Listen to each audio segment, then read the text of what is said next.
think that they bring the ideal blend of expertise and perspective and community leadership to the Colorado Springs River Renewal Authority. So I appreciate your consideration of these nominations, and either I or these folks will be happy to answer questions if you have some. Mr. Herpin? Ready for Mr. Mayor, we're going to move the nominations of each of these great individuals individually. So, Mr. President, I move the confirmation of David Neville as a member of the Urban Renewal Planning Board. Second. Just for the audience edification, we take, whenever we appoint boards and commissions, to voice votes. So I don't think there's anything out of the order. This is how we always do it. So all in favor, please say aye. Aye. Opposed? None? Mr. Herpin? Mr. President, I move the confirmation of the appointment of Wynn Palermo to the Urban Renewal Authority Board. Second. All in favor, please say aye. Aye. Opposed? None? Mr. Herpin? Mr. President, I move approval of the confirmation of the appointment of Jim Roughton to the Urban Renewal Authority Board. Second. Council? All in favor, please say aye. Aye. Opposed? None? Mr. Herpin? Mr. President, first, let me be clear that my comments in no way question the integrity of nominee Robert Shonkwiler. As Mr. Shonkwiler is currently a member of the City Planning Commission, I can see that serving on both the Urban Renewal Authority Board and the Planning Commission is a potential conflict. The Colorado Revised Statutes that establish the authority of the Urban Renewal Authority state in Section 31-25-105, Powers of an Authority, Part 1, every authority has the powers necessary or convenient to carry out and effectuate the purposes and provisions of this Part 1, including but not limited to the following powers in addition to others granted in Part 1, subsection D, to arrange with the municipality or other public body to plan, replan, zone, or rezone any part of the area of the municipality or such other public body as the case may be in connection with any project proposed or being undertaken by the authority under this Part 1. Therefore, Commissioner Shonkwiler could be called upon as a member of the Planning Commission to rule on a quasi-judicial matter referred to the Planning Commission by the URA Board in violation on the prohibition of ex parte communications. At best, he would have to recuse himself from that discussion and vote, thus reducing the number of commissioners who would hear the item. For non-quasi-judicial matters, he would also be in the position of having to vote on an item that he previously supported or did not support at the Urban Renewal Authority.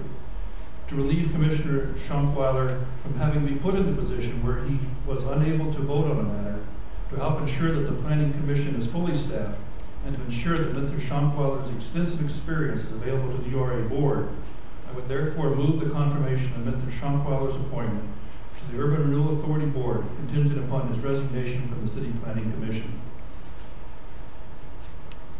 You want a second before I make comments?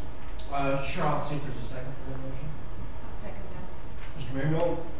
Councilor, I brought up these names to you a week ago at our Mayor's Council meeting, and I asked you folks to please contact me if you had any concerns about any of these nominees. This is the latest example of how we seem to have to come to a public hearing to have any dialogue whatsoever. Now, let me ask the City Attorney.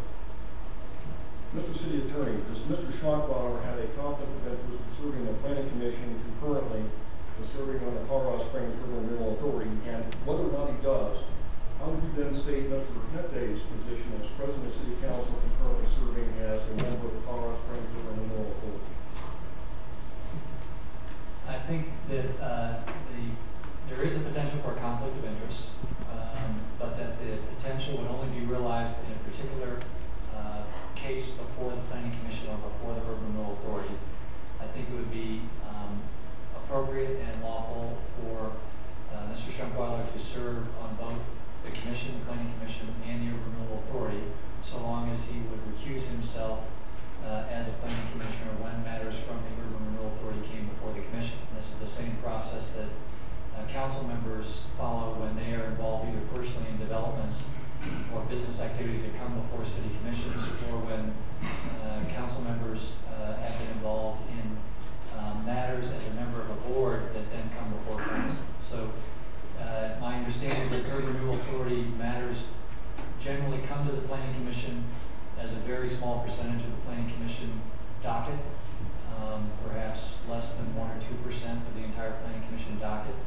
So on those instances where an urban renewal authority matter comes before the planning commission, if Mr. Shonkwiler were confirmed and served on both, then he would need to recuse himself from those matters, but So could serve on. Mr. Shonkwiler has the same duty to apply the city's ethic rules as does President Hunter. They have a similar duty, don't they? Because they both, in this instance, if he's confirmed, will be serving in dual capacity, as is Mr. Kente.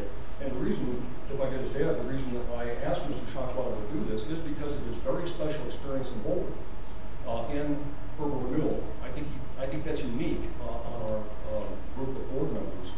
And in talking with Mr. Shonkwiler, I think you said that of the past 200 decisions that the planning commission has made, there's been one matter relating to urban renewal and why that one. And you understand, so you need to recuse yourself probably in both instances if you did not present you had any potential conflict of interest between serving on these two boards. Absolutely. I've signed the disclosure form and the conflict of interest forms. I'm part of it. So appreciate the comment that there is a potential for conflict of interest, just as the president of the city council has, and I'm confident that Mr. Shonkwiler is a distinguished citizen here who will uphold the highest level of ethics. And,